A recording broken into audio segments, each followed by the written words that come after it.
I'm no tech genius, but I knew if I wanted my business to crush it, I needed a website now.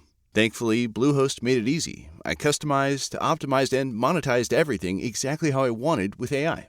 In minutes, my site was up. I couldn't believe it. The search engine tools even helped me get more site visitors. Whatever your passion project is, you can set it up with Bluehost. With their 30-day money-back guarantee, what do you got to lose? Head to Bluehost.com. That's BLUEHOST.com to start now.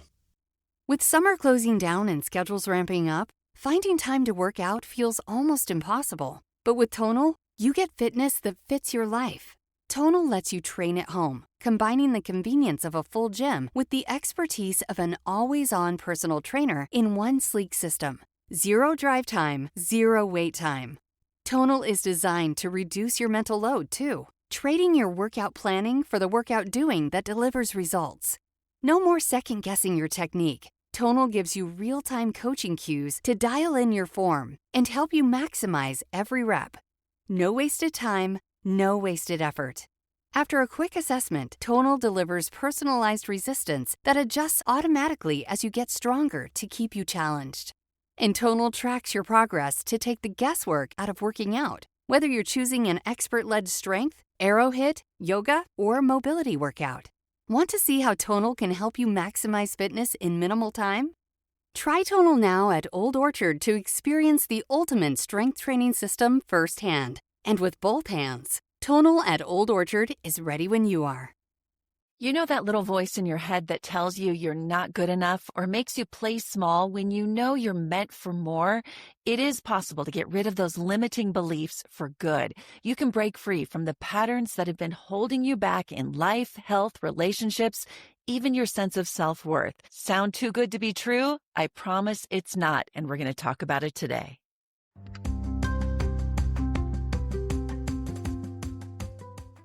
Hi, friends. It's Natalie. I'm glad you're here on the podcast with me today. In this episode, I sit down with Shelly Lefkoe, co-founder of the Lefkoe Institute, international keynote speaker and author. Shelly has helped thousands of people worldwide transform their lives by uncovering and eliminating core beliefs that keep us stuck, anxious, and not living up to our full potential, from why we procrastinate to why putting ourselves on the back burner feels safer than standing up or striving for more. Shelly breaks it all down in a way that is very relatable and really life-changing. You're even going to get a chance to try her technique for identifying your own limiting beliefs right alongside us. If you've ever wondered why you can't seem to stick to new habits, or maybe why you care a little bit too much about what other people think, Shelly's insights will make you rethink everything you thought you knew about your mind and inspire you to start watering all the plants in your life, not just that career plant. So get ready. This episode is packed with aha moments that you're going to want to tell your friends about. And don't forget, if you find the episode helpful, hit the subscribe button so you never miss a show. And for more resources, some wellness tips, and inspiring stories like this one, you can get them every single week in my newsletter by going to natalietysdal.com/newsletter. Let's get started today. Shelly, it's so nice to have you on the show. Oh, it's wonderful to be here. I love your podcast, and I hope everybody goes and gives you 5 stars because it makes a difference, and you're just bringing so much great value to people. They should know about it. Well, I appreciate you saying that very much. So when I talk to women about their health, and really why I do this podcast is to help women feel better, not only physically, but mentally, in setting goals, in getting past those difficult things. And I know you work deeply with a lot of thousands of people on getting past limiting beliefs. What does that mean? So underlying basically every pattern, and by a pattern, I mean a behavior or an emotion that you don't want in your life. So a behavioral pattern would be not taking care of yourself, procrastination, not speaking up for yourself, getting and staying in lousy relationships, not taking care of all the areas of your life, I talk a lot about watering all the plants.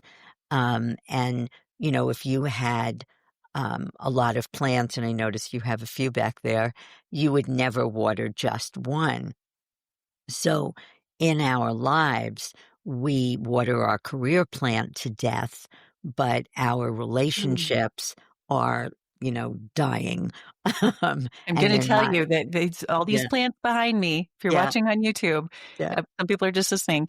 I just last week, I was looking as watering. I'm like, oh, this poor little plant is so dry. I think I forgot. I mean, it was dry as a bone. So I took it to the sink and I just doused it in water, hoping it's going to survive. So it's so funny that you say this. Yeah, that's funny. So you want all your plants, all the areas of your life vibrant, Yeah. and they're not usually.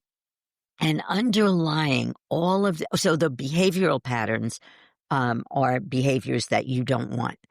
Emotional patterns are anxiety. Walk around feeling anxious or depressed or with the feeling that something bad is going to happen. So what we do at the Lefkoe Institute is we help people quickly and permanently eliminate the beliefs that cause the problems. But I want to say one last thing. By a belief, I want to be very clear about my definitions, okay? A belief is a statement about reality that we hold as the truth. That's what Okay. a belief is. So the beliefs Mm. cause the patterns. When you get rid of the beliefs, the patterns go away. Okay. Okay. Let's go deep here right away. Do and let's not Don't do waste that any with time. me. Let's not waste any time. Do you think, as I'm listening to you say that, I question myself, and I think every woman listening is going to be the same way. Do you think we know what those beliefs are in our lives? Mostly I not. listened to you and I thought, well, then what beliefs are Yeah. holding me back? Yeah. Do we all know what's holding us back? Yeah. It's very funny. The last 3 podcasts I did, the podcast hosts became clients. Truly. You have that effect on people. Oh boy. Truly. You make us think So, about our yeah. beliefs. So most most of our beliefs are unconscious. We Mm. have no idea that we have them.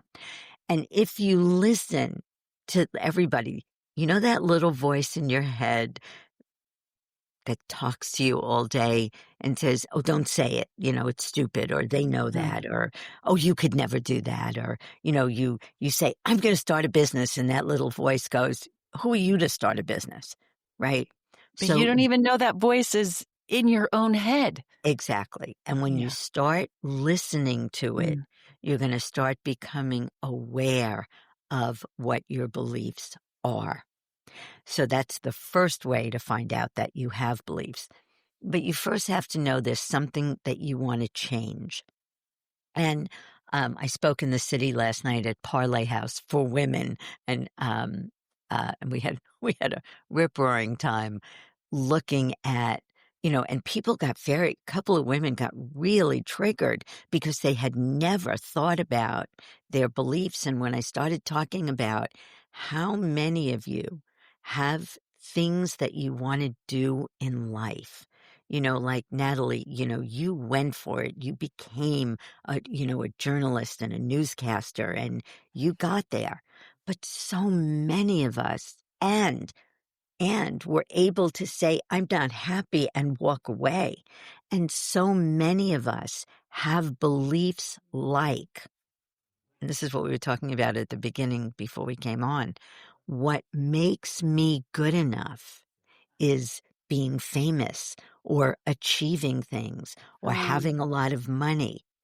But underneath those beliefs are the beliefs that we call self-esteem beliefs. I'm not good enough. I'm not important. I'm not worthwhile. I don't matter. So we have those beliefs, and I'll tell you a little bit later how they're formed. But we have these beliefs, and now we can't function with those beliefs. So we have what we call survival strategy beliefs. And those beliefs keep our beliefs underwater. So if you're Mm, watching, I have my fist in front of me, and that fist is, I'm not good enough. I'm not important. And now we have a belief, what makes me good enough is achieving things or mm, being famous or, everybody pleasing people, or taking care of people. Whatever yours is going to keep the core beliefs underwater. But the yeah. behavior is now driven. I have to do it because every time I stop, I'm not good enough is in my face, right? Mm, So if you have any of those beliefs, what makes me good enough is achieving things. You're going to be working all the time. What makes me good enough is taking care of people. You're going to be a caretaker. Guess what? Your health is going to suffer because you're yeah. not going to take care of you. Because see, if you have a belief, I'm not important, you're not going to take care of yourself. Yeah. Our Yeah. beliefs determine our behavior. Yeah. But you And have to identify those beliefs. You just live life walking just kind of, as I like to say, in survival mode yeah, of, I got to make dinner and I got to go to work and I have to work out. And you just don't stop long enough to identify what your beliefs are and why they're holding you back. yes. And if you think about your life, you guys or ladies, I want you to think about this. When you get to the end of your life, do you want to turn around and go, eh? Or do you want to turn around and go, Mm. holy shit, that was awesome? I came, I conquered, and I'm out of here. Yeah. You want your life to be vibrant. And so many of us, my friend Sam Horn always says, someday is not a day in the week. And so many of us say, someday, no, Monday, I'm going to go on a diet. Monday, I'm going to stop eating sugar, or I'm going to join the gym. And then you join the gym and then you don't go. I have Yeah. a slide in my, Mark Hyman, my dear friend, did a in-person summit that I spoke at. I opened up the conference every morning, and we talked about. Uh, I have a slide in my presentation, and it shows the gym parking lot in January with all the cars in it, and then in February the parking lot is empty. You know, um, Always. yeah, But never fails. yeah. The gyms make so much money off of the people who don't come. Yeah. Yeah. So Why do we do that? we do that because we have beliefs that keep us from keeping commitments and promises to yourself. Most of you, if you make a promise to somebody, you're going to do it. But if you make a promise to yourself, you're not. And again, the most common beliefs that people have are, I'm not good enough. I'm not important, Mm, right? Those are the two most common beliefs. So the belief that ran my life was what makes me good enough is having other people think well of me. So my but that's a common focus, one, is it? very, very common. So my focus was on, am I wearing the right thing? Did I say the right thing? Did I ask about her hair or her mother? Or, that little voice in my head was very active. And I'd walk away from every conversation, does she like me? And was I invited? Mm. And if I wasn't invited to a party, it was a big deal. And when I got rid of that belief, and I'll talk about a little bit Yeah. how we do that. But when I got rid of that belief, Natalie, I swear, everybody listening, I was free. I call it my Martin Luther King Jr. moment Mm. because I was free at last. And what's really cool is, tell you a cute story. Wasn't so cute, but for those of you who are watching, I'm making a muscle, and you can see that I have very defined muscles because I weightlift. but I also have lost and gained a lot of weight. So I have these wings, right? Those chicken wings. But I like wearing sleeveless clothes. I just do. I like my shoulders. I feel comfortable. Mm-hmm. So normally I don't look at the comments because underneath my podcasts or my whatever I do, because I just don't have time.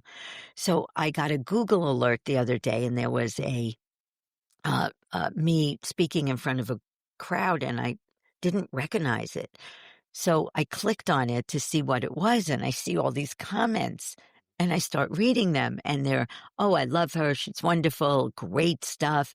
And then about the fifth or sixth one, someone with initials said, well, I'm glad she's confident enough to wear a sleeveless top. Oh, Now, now, as a yeah. I want to know how celebrity, that made you feel now versus before. for those of you who saw Chorus Line, Yeah. and I felt nothing. Now, in I the know the song, past, so yeah. yeah, in the past, that would have put me Yeah. away. I Yeah. mean, for 3 days, I would have been, oh my God, I should never wear sleeveless. And what was I thinking? And it was not a blip on the radar. You know, it's just my focus is not on me. I'm good. I'm open to feedback. I thought about it. I said, nah, I like it. If enough people said that, I would probably stop doing it because I don't want it to be a distraction when I'm speaking. Mm-hmm. But if one person says it, so what? Someone who didn't even care to have their name out there. Exactly. Yeah. Or for me to know, yeah, Yeah. exactly. So, Yeah. and I felt sad for that person Mm. that's how they, it's like all the poor celebrities who deal with that every Mm. day of their lives. Oh, Mhm. she's fat. And they saw her kissing or smoking or whatever the hell she was doing. So my point in sharing this is there is a freedom to be my authentic self. And my life is about helping people be free. The mission of my company is to help people live as the unlimited possibility that they are. Yeah. So my focus needs to be on you, not me. Yeah. And it Yeah. is 100%. That's the freedom. So first you have to identify that belief.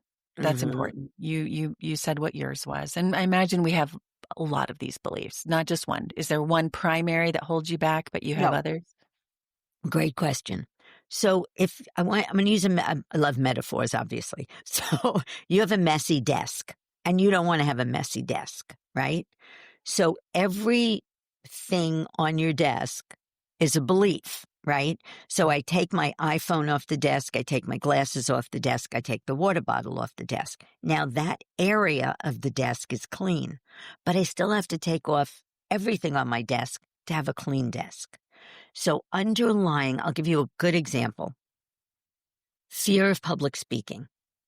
That's the only pattern where everybody has the same beliefs. Mm. So there's 9 beliefs and 3, what we call emotional conditioning, right? Fear of rejection, fear of not living up to an expectation, and fear of criticism and judgment.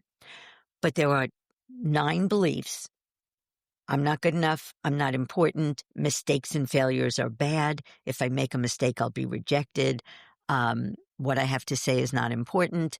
People aren't interested in what I have to say. And what makes me good enough is having other people think well of me. Sometimes I'm not capable is in there. You get rid of those beliefs, you get rid of fear of public speaking. Beliefs like I've worked with people who got sick all the time. They had the belief. And I have to tell you how beliefs get formed so you'll have a Yes, context that for was one of my next questions. what I'm about to say. Okay. But people have the belief the way to get attention is to get sick. Because when they were kids, that's the only way they got attention. And when they get rid of that belief and others, they stop getting sick. Wow. People who eat junk and sugar and all the things that we're not supposed to eat a lot of. And I'm not a Nazi about that. So, a little sugar, a little, gluten, a little whatever is fine. But overboard. Yeah. Right. So, although my friend Eric Edmeades always says, when people say anything in moderation, he said, really, do you want moderate health? That was a very interesting comment, right? But, you listen to all these health podcasts and you take creatine and take this thing and take that thing and, and you have to eat blah, blah, blah. And, I think life is to be enjoyed. Yeah. But if you believe the way to feel good is to eat, you're not going to eat carrots to feel good. Yeah. Right? We eat comfort food. And the interesting thing about that is food is not comfort. Food is food, right? So Yes. our beliefs make it feel like it's comfort. There are people who go out and run 5 miles and go, oh my God, I feel amazing. So food is not comfort. But we have these beliefs that the way to get rid of pain is to eat, because when you were a kid, you were in pain and you ate and you felt good for 5 minutes and you went, oh, this is the way to feel good. Comfort. Mm-hmm. Yeah. So here's how beliefs get formed. We come into this life and we don't know if we're good enough or not good enough, important or not important. We don't know that there is a thing called mistakes and failures, right? These are arbitrary distinctions. So you come here, and I always say, you come in as a little ball of consciousness. And before you make any distinctions, they don't exist. You don't even know you're separate from your mother. So what happens is you come into this little family. And what is the one-word question every child asks all day long? One-word question. Why? Why? Everybody knows that. People with kids, people without kids. Yeah. Everybody knows that. And kids want 3 things: affection, attention, and acknowledgement. Okay? I asked that question last night. Everybody said that. I asked my client in Uganda. She said that. Okay? Every child wants affection, attention, and acknowledgement. So if you're not getting acknowledgement and you're getting criticized all the time, as we do as kids, you're going to conclude, why? Why can't I live up to my parents' expectations? Well, I guess I'm not good enough, right? Why am I not getting attention? Well, I guess I'm not important. And, why are my parents fighting all the time? Well, I guess relationships don't work. Why does my dad control my mom like that? Well, I guess men have all the power. And you grow up with these beliefs, and guess what? They manifest, right? Boy. If you believe, or if your dad leaves, you might conclude men leave, or I'm not what men want. Money is scarce and hard to get. Life is hard. That's one of the beliefs when I say to people, do you believe life is hard? Say life is hard. And they go, life is hard. Like, what are you talking about? That's the truth, right? There's one belief that very much underlies health issues, not taking care of yourself, and that is the only belief. So the way that you know you have a belief is you say it, and I'm going to have you do this in a minute, and it doesn't feel good to say it, okay? Because a belief is just words.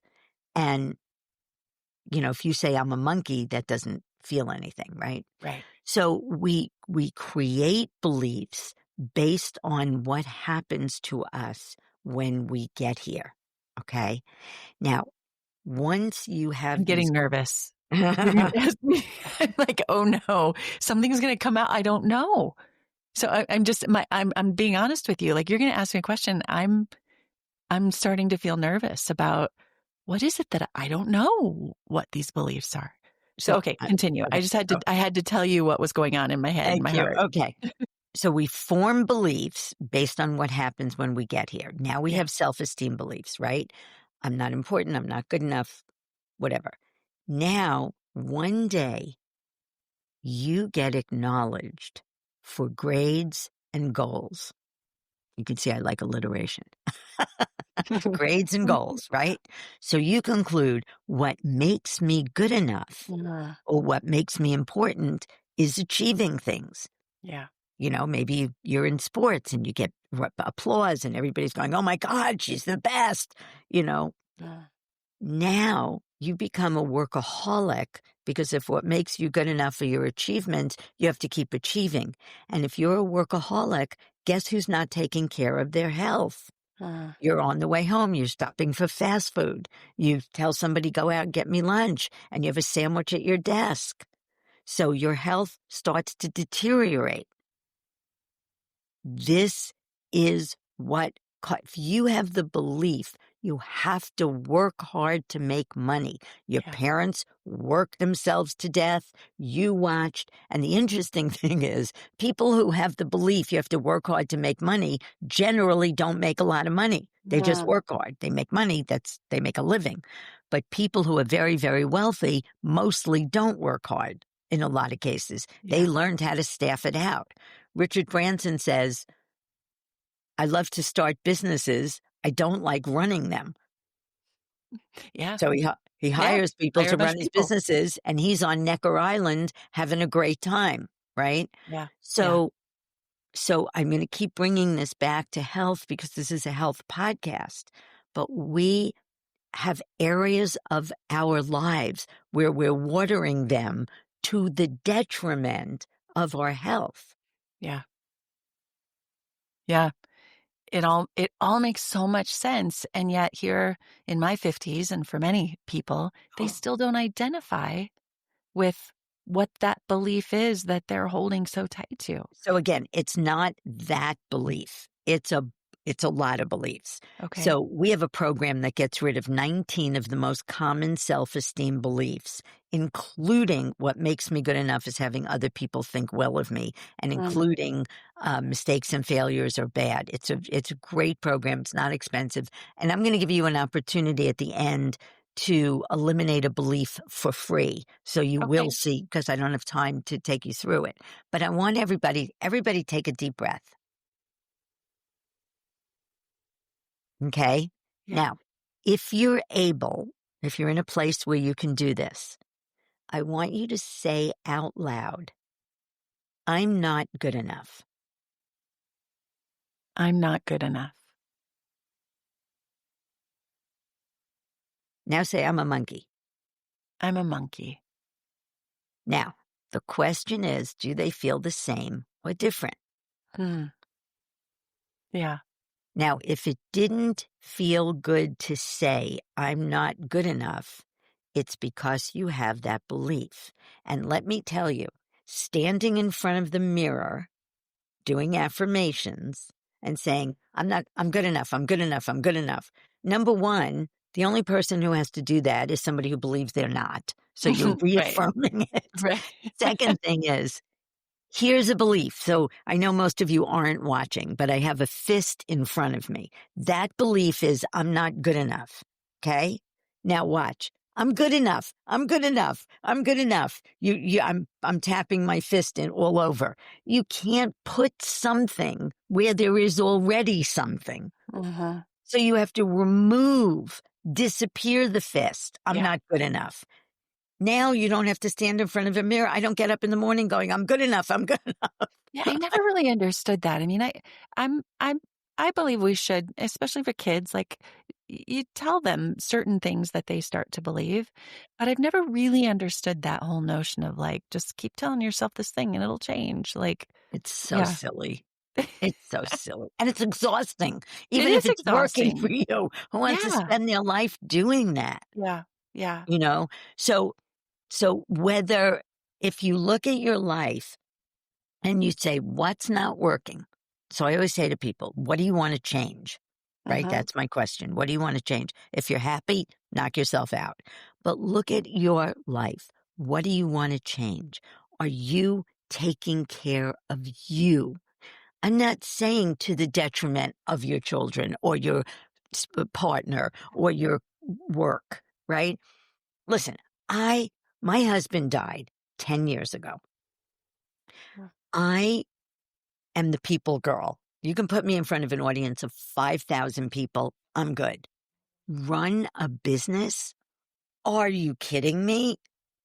If I gave you a list of 20 things I want to do, that ain't on it. Okay. Mhm. So I'm left with this business to run. I had to, and if you bring me back, I'll talk about a whole nother piece of this, which is meaning and emotions, right? So the meaning I was giving it is, oh my God, I'm going to starve to death. And, meaning, the meaning that you give the meaning that you give events cause all your feelings, right? They don't like me. She's going to fire me. All day long, we give meaning. Okay. And I'll talk about that in a minute. But going back to my husband dying, I have a business to run. Now, I had to work on certain things. I stepped up. I took over the business. But guess what? I have a belief from my mother that life should be fun. And fun and friends is the most important thing in life. Guess what? I play pickleball 7 days a week, or I'm out with friends. Okay. Last night I spoke in the city. My friend came with me. Everything's going to be fun for me. Right. So even though I have a business, I make sure that fun is a part of my life. I don't work nights. I don't work weekends. And I have people in every time zone imaginable. I don't work. And I didn't even when I saw clients in person. I have boundaries. Why? Because I have the belief that life's not worth living if you're not having fun. Yeah. And I love my work. And again, if you look at your life, what are your beliefs that have you living the life you're Oh living? boy. And is it Yeah. the life you want to live? Yeah. And Natalie, you are such a great example of that. You had fame and stardom and all that, and everybody's going, oh, you're on television. Oh my goodness, Why right? would you give that Feed, up? Yeah. feed the Yeah. old, and you just got up one day and went, I don't want to do this. Yeah. I just don't. Yeah. And The guess world told what? me it was a dumb idea. Oh my God. Everybody. Yeah. Yeah. There are people who are making, I had a client who called me and he said, I'm on the cover of business publications. I'm worth $10 million. In those days, that was a lot of money. That was a long time ago. Um, I Still a know lot of money, but $10 yeah. million is still a lot of money, but people laugh when I say that. And he didn't know his kids. His second wife was ready to divorce him. He said, I keep promising my kids I'm going to come home for their plays and their games, and I never make it. And I'm miserable. I don't take care of myself. And we got rid of his beliefs, and his whole life changed. We don't know who it was. So what was the belief what's a typical belief of someone like that living not in their truth? I'm not important, and what makes me important are my achievements. Yeah. And I have to work hard to be successful.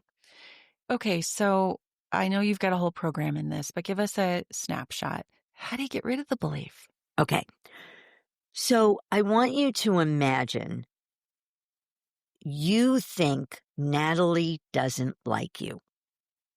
And Natalie and I are standing on the sidewalk, we're talking, and you walk past us, and Natalie doesn't say hello to you. You build a whole story about this. Yep. I Right. hear this all And the time. wouldn't you say to me, see, I told you Natalie doesn't like me. It is as if you could see Natalie doesn't like me. Can you see Natalie doesn't like me? Or can you see Natalie walk by you and Just not say walking hello? by. Yeah. Just And walking not say by. hello. We think, okay, so think about Santa Claus. You think, you believe in Santa Claus. Not you think, you believe. There is a Santa Claus. I saw him. He came down my chimney on Christmas. He has a red suit, white beard. One day, this happened to my niece. She was the last of the cousins, and we're all sitting there, and her father, my cousin's husband, walks in, and he goes, ho, ho, ho, and she usually screams. And all of a sudden, she goes, Daddy? In that moment, she saw Santa Claus wasn't real. She made it up. What happens to your belief in Santa Claus? Oh, crushed. Gone. But it never comes back. It's gone. When you're a child and you get criticized by your parents, like my father used to say, what's wrong with you? You don't use your head. You just don't think. He used to make this sound, again, you did it, So that was so New York Jew. Again, you did it. That was my parents, right? So we conclude, we ask why. I'm not good enough. I can't live up to my parents' expectations because I'm not good enough. I don't get A's. I must not be good enough. And here's the secret sauce. It is as if you saw I'm not good enough. And it is impossible to not believe something you think you saw. Yeah. If somebody said to you, Shelly's a blonde, you'd say, or if somebody said to you, Natalie's got black hair, you'd say, no, she doesn't. Yeah. She's a blonde. No, she has black hair. No, because you saw Natalie's hair, blonde hair. Right. So you would not believe, right? Or Natalie doesn't care about people and she doesn't care about health. No, I saw she does. So it seems like we see our beliefs or saw our beliefs in the world. I saw life was hard. No, you saw your parents struggle. So listen, everybody listen. This is very important. Anything you could see, so I'm holding up my iPhone, anything you could see has a color, shape, and location. Yes? Yeah. Can you see I'm not good enough? No. Can you see life is hard? No. If you have a mom who never pays attention to you except when you get sick, it feels like you're seeing the way to get attention is to get sick. Guess what? You get sick. Yeah. Yeah. And you don't even realize you're doing it. Yeah. And when you get rid of these beliefs and you get, I never saw the way to get attention is to get sick. I saw getting attention when I got sick from my mother when I was little. Yeah. And the only place the belief exists is in your mind. In your head. Yeah. You made that up. Yeah. Yeah. Now, the secret is to get rid of the beliefs that underlie the specific patterns, right? So when you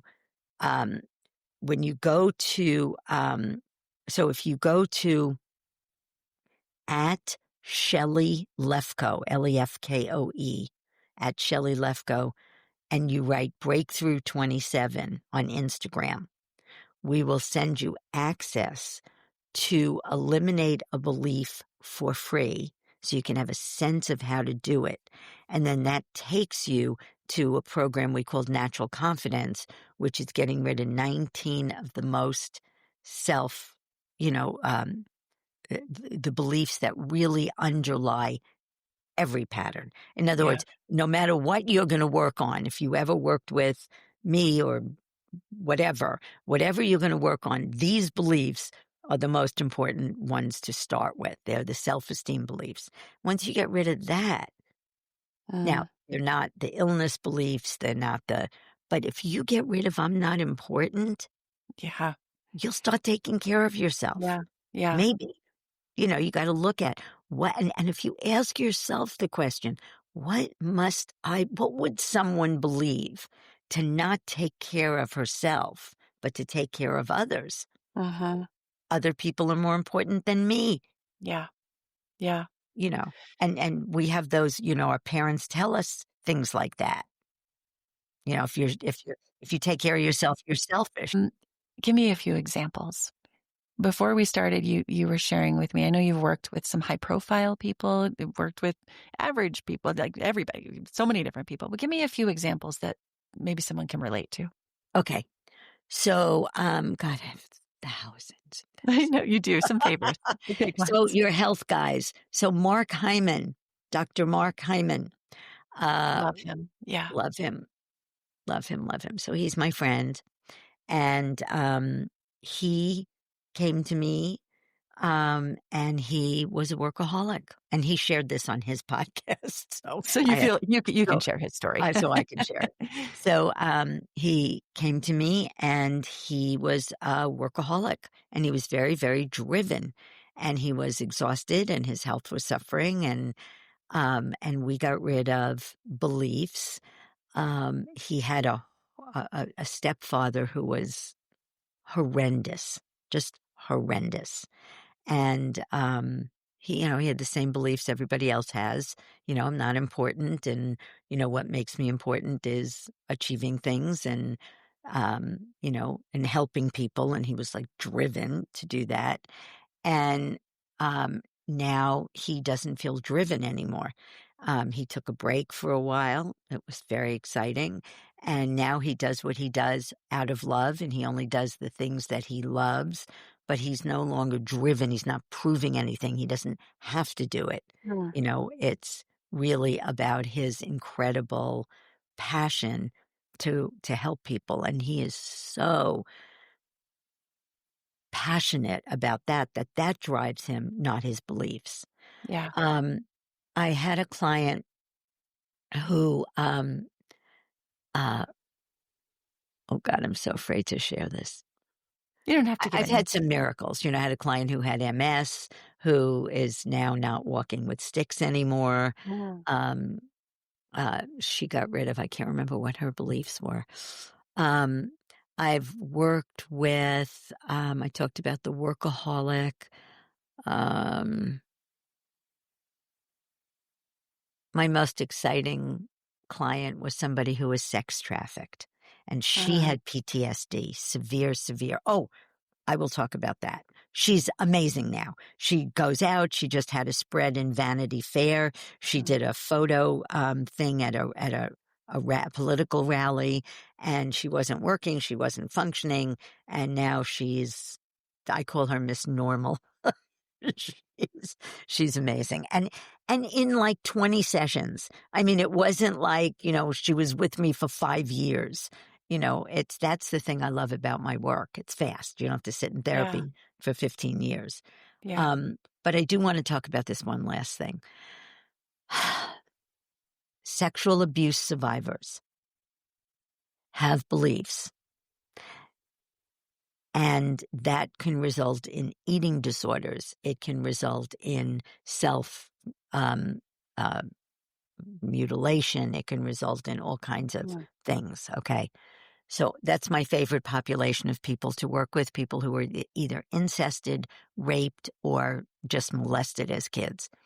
When you get rid of beliefs like I'm damaged goods, I'm worthless, I'm powerless, it was my fault. I worked with a college student. This is so bizarre. One of my clients said to me, I'm getting divorced. She's very, very wealthy, and it was going to cause a lot of problems. So I'm getting divorced. My daughter, I don't know how she's going to take it. Will you work with her to make sure she's okay? I said, sure. I get on and I look at this kid's face and I said, sweetheart, what happened to you? I mean, I'm working with people for 35 years. Yeah. And she looks at me and she goes, my mom doesn't know this, but 2 years ago, I was date raped. And I said, oh my God, what did you conclude? I'm damaged goods. It was my fault, blah, blah, blah. we had 2 sessions. The beliefs went away. And what I get people to see is what happens to you doesn't traumatize you. It is while it's happening, but what traumatizes you is what you conclude about what happened. And it's late in the podcast. I can't talk about this piece. And I hope I can come back and talk about it because I can teach you a way to get rid of negative emotions in the moment by dissolving the meaning we give events. And when you get that meaning is in your mind, it's not in events. Events have no meaning. I don't know anything for sure because you were molested when you were a child. It just happens. And you get rid of the beliefs that you formed. This kid, her whole face cracked and smiled. But I had a woman who was incested for 5 years by her father when she was 5 years, 3 to 12. And when we got rid of the beliefs, she said, Shelly, I feel whole for the first time in my life. Wow. Yeah, you hold on to these things and you think you can shove them down and just move past it and be strong. But it's just and so eat yourself to death. Yeah. Oh boy, we could talk forever, couldn't we? We will have to do another one. I think we will. We'll take the negative emotions for another time because it's been so helpful, so enlightening. And for anyone listening, you might not know you have these beliefs, but really think about it and take that time in what's limiting you. Okay, Shelly, so where can people find you? Okay, so the first thing is go to Instagram at Shelly Lefkoe. At Shelly Lefkoe, and then type in Breakthrough 27. Okay. You can also, if you're not on Instagram, you can go to lefkoeinstitute.com. And if you want to have a free strategy session, if you sign up on Instagram, you can get that. And if you just want information about us, lefkoeinstitute.com. Okay. Thank you so much for what you do and all the people you've helped and for taking the time to talk with me today. You're welcome. It was my joy. All right. We'll talk again soon. Okay, thanks. Thanks for listening, everyone. Thank you for joining the Natalie Tysdal podcast. You can follow along on Instagram and at natalietysdal.com. Subscribe to the show to catch every new episode and leave a review so I can continue to bring you fresh content. See you next week.